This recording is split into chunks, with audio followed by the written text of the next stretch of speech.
حضرت سیدنا حبیب اجمی رحمتullah تعالی علیہ کے پاس ایک شخص آیا کرتا تھا، صحبت میں بھی بیٹھتا تھا، لیکن کام وہ ٹھیک نہیں کرتا تھا، سود کا دھندا تھا، لمبے چوڑے اس کے مسائل تھے۔ حالانکہ ایک ہی بیٹی تھی، وہ بھی دونوں ٹانگوں سے معذور تھی، دونوں ٹانگوں سے معذور، بڑے حکیم طبیب دکھایا لیکن بچی کو شفا نہیں ہوتی، شخص بھی اپنے مزاج کے لحاظ سے اچھا نہیں تھا۔ ایک دن سویرے سویرے آیا حضرت حبیب اجمی کے پاس، توجہ ہے آپ دوستوں کی، میری بات غور ہے میری بات پر، کیا سمجھانا چاہ رہا ہوں۔ کہتے سویرے سویرے آیا تو کہنے لگا حضور مجھے توبہ کرا دیں، آج کے بعد نہ جھوٹ بولوں گا، نہ حرام کھاؤں گا، نہ شراب پیوں گا۔ تو کہتے جتنے لوگ بیٹھے تھے کان کھڑے ہو گئے، کہا تجھے کیا ہوا؟ کہنے لگا 11-12 سال کا نوجوان آیا مجھے توبہ کرا گیا، چڑھتی جوانی، 11-12 سال 14-15 سال کا بچہ مجھے توبہ کرا گیا۔ تو کہتے ہم محب حیرت ہوئے کہ اتنا سا بچہ؟ تو کہتے ہیں کسی نیک باپ کا بیٹا تھا، کسی پرہیزگار ماں کا بیٹا تھا، گھر میں تربیت ہوئی۔ اتنے بچے تو خانقاہ بھی نہیں جاتے، اتنے سے بچے تھوڑی کسی ادارے کے فارغ التحصیل ہوتے ہیں، کس مدرسے سے پڑھے ہوتے ہیں؟ کہتے چھوٹی سی عمر۔ تو کہا جناب آپ کو کیسے ملا؟ تو وہ شخص کہنے لگا حضور کل میں گیا بازار، میں نے بغداد کے چوک سے 10 کلو مچھلی بھی خرید لی اور کچھ اور ضرورت کی چیزیں بھی، مہمان آنے تھے، وہ سارا کچھ خرید کے میں جب نکلا تو سامان زیادہ ہو گیا، چوک میں مزدور بیٹھے ہوتے تھے، میں نے کہا بھئی میرے ساتھ فلاں محلے تک سامان پہنچانا ہے۔ وہ بچہ کہنے لگا چچا اگر میں چلوں تو، میں نے اس کو ایڈریس وغیرہ بتلایا تو 3 دینار مزدوری طے ہو گئی سامان گھر پہنچانے کی۔ کہتے میرے ساتھ وہ نکلا اور جب رستہ طے کرنے لگا تو رستے میں گرمی بڑی سخت تھی، ظہر کا وقت تھا، ذرا ہم نے چند قدم اٹھائے، 2-4 گلیاں گزرے تھے کہ اذان ظہر کی آواز آنے لگی۔ تو کہتے ہیں بڑی منت کے انداز میں، بڑی گزارش کے انداز میں میری طرف دیکھا، عمر چھوٹی سی ہے، کہنے لگا چچا اگر اجازت مل جائے تو میں ظہر کی نماز پڑھ لوں۔ کہتے ہیں میں ایک جگہ پھٹے پہ بیٹھ گیا اور گپے کرنے لگا، سامان وہاں رکھا، میں نے کہا پڑھ لے نماز۔ کہتے ہیں بچہ نماز پڑھنے چلا گیا، باقی لوگ دیر سے آئے، وہ نماز پڑھ کے جلدی آ گیا۔ میں نے کہا بیٹے تو جلدی آ گیا ہے؟ کہنے لگا اس لیے جلدی آیا ہوں کہ آپ یہ نہ سمجھے یہ کام چور ہے، میں نے نفل چھوڑ دیے ہیں، فارغ ہو کے پڑھ لوں گا۔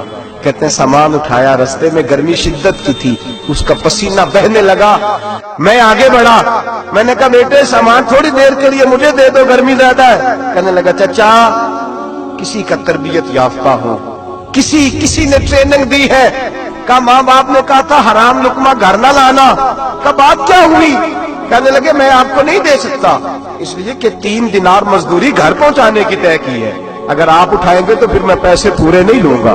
دامان نے توکل کی یہ خوبی ہے کہ اس پر پیبند لگے ہوتے پر دھبے نہیں ہوتے، میں پھر مزدوری پوری نہیں لوں گا، پیسے کم لوں گا۔ کہتے ہیں میں محو حیرت ہو گیا، اس جوان کی بات نے میرے سارے وجود تھر تھر کبا ڈالا کہ اس دور میں اس قسم کے لوگ۔ کہتے ہیں گھر لے گیا اس کو، میں سامان رکھا، میں نے کہا تم یہاں ٹھہرو میں 3 دینار مزدوری لاتا ہوں۔ کہتے ہیں پیسے لینے گیا تو بیوی کو بتایا بڑا نیک ہے، بڑا پرہیزگار جوان ہے، کہنے لگی روٹی پکی ہوئی ہے، اسے کہو دوپہر کا کھانا کھا لے۔ کہتے ہیں میں باہر گیا، 3 دینار تھمائے، میں نے کہا بیٹے ایک بات مانو گے؟ تو کہتے ہیں 3 دینار دے کے کہنے لگا اب تو آپ مالک ہو گئے، میں نے نمک کھا لیا ہے، اب تو ہر بات مانوں گا، اصلہ نال جنے کی کریے نسلہ تاک نہیں بھول دے، میں اب ہر بات مانوں گا۔ تو میں نے کہا دوپہر کا کھانا کھا لو۔ کہتے ہیں اس کی گردن جھک گئی اور بڑے دھیمے لہجے میں کہنے لگا میں نہیں کھا سکتا، میں نے روزہ رکھا ہوا ہے، روزہ رکھا ہوا ہے، نفلی روزہ رکھا ہوا ہے۔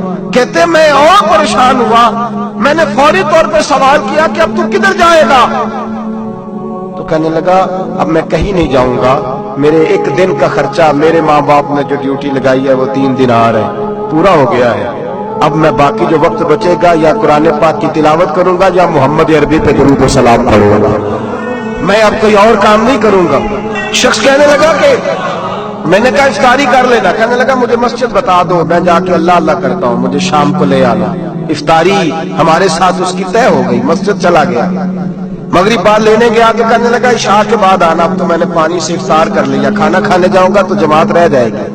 کہتے ہیں عشاء کے بعد میں لایا، اس کو کھانا کھلایا، رات گہری ہو گئی تو میں نے کہا تو سو نہیں جاتا؟ کہنے لگا کوئی عرض نہیں، کبھی دور مزدوری کرنے نکل جاؤں تو رہ بھی جاتا ہوں، گھر والوں کو پتا ہے۔ کہتے میں نے مسافر خانہ کھولا، یوں سمجھیے ڈرائنگ روم بیٹھک میں نے کھولی، اس کو سلا دیا، میں اور میری بیوی اپنی معذور بیٹی کو روٹی دینے گئے اور ہم نے جا کے اس کو کھانا کھلایا جو ٹانگوں سے معذور تھی، اور ساتھ کہا کہ بیٹی آج بڑا پرہیزگار جوان ہمارا مہمان ہے، آج چڑھتی جوانی اور تقوی کی روشنی اس کے چہرے سے چمکتی ہے، کیا بات ہے، بڑے ہی اچھے گھرانے کا تربیت یافتہ ہے۔ کہتے ہیں بچی کو کھانا کھلا کے لوٹے، اپنے کمرے میں سو گئے، بیٹی اپنے کمرے میں لیٹ گئی، ترس گئے تھے کہ بیٹی قدموں پہ چلے۔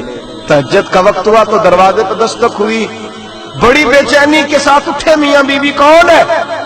بیٹی کی آواز آئی، ابا جی دروازہ جلدی کھولیں۔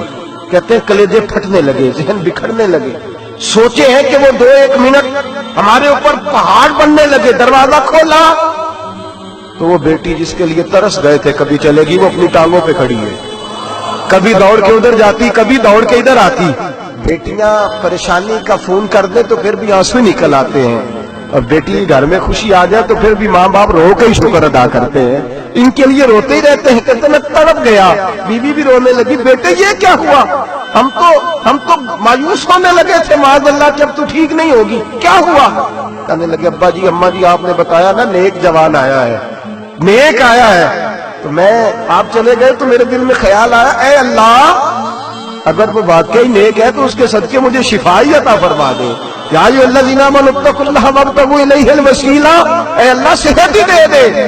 کہتے ابھی میری دعا بھی پوری نہیں ہوئی کہ میرا وجود حرکت کرنے لگا، اور یہ دیکھو میں اٹھ کے کھڑا ہو گئی ہوں۔ کہتے ہم لوگوں نے یہ دیکھا تو بھاگے اس کے کمرے کی جانب، جب دروازے پہ ہاتھ رکھا تو دروازہ کھل گیا، آگے گئے تو پلنگ خالی تھا، ایک رکا چھوڑ گیا ہے۔ کہنے لگا مجھے پتا ہے میری حقیقت کھل گئی ہے، میں نے یہ کرامت کوئی کمپنی کی مشہوری کے لیے نہیں دکھائی کہ لوگ میرے پیچھے بھاگنے لگے، مرید ہونے لگے، طواف کرنے لگے، میں تو اللہ کا بندہ ہوں۔ اگر تمہیں مجھ سے ذرا بھی پیار ہو گیا ہے تو پھر میرے پیچھے نہ بھاگنا، اللہ کی بارگاہ میں جھک جانا، پھر گناہوں سے توبہ کر لینا۔ اس ویڈیو کو شیئر ضرور کریں، ہو سکتا ہے آپ کے ایک شیئر سے یہ بات کسی کے دل میں اتر جائے۔